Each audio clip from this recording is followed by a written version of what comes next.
Star என்ற அந்தஸ்திற்கும் என அனைத்திற்கும் ஒன்றி போகும் வகையில் இருந்தது இந்த வரியை எழுதியிருப்பார் வாலி.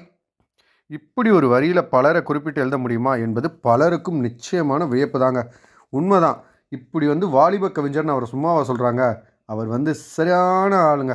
அதான் நான் ஏற்கனவே ஒரு வீடியோவில் சொன்ன மாதிரி தான், அவர் ஒரு ஏலியன்னே சொல்லலாம் அவரை. ஏன்னா அவருக்கு மட்டும்தான் இந்த மாதிரி யோசனைகள் எல்லாமே வரும்.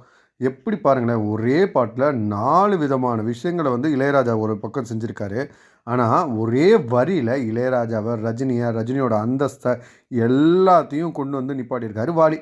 உண்மையிலே 2 பேருமே the great great great great legend. அதில் நடித்த நம்ம ரஜினி சார் அதை விட ஒரு பெரிய லெஜண்ட் அப்படின்னு தாங்க சொல்லி ஆகணும்.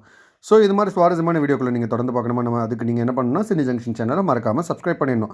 அண்ட் இந்த வீடியோ பிடிச்சிருந்தா ஒரு லைக் கொடுத்துருங்க. உங்கள் ஃப்ரெண்ட்ஸ் அண்ட் ஃபேமிலி எல்லாருக்குமே இந்த வீடியோவை ஷேர் பண்ணி விடுங்க. நெக்ஸ்ட் என்ன வீடியோ வேணுங்கிறத கமெண்ட் செக்ஷனில் மறக்காமல் கமெண்ட்டும் பண்ணிவிடுங்க. தேங்க்யூ.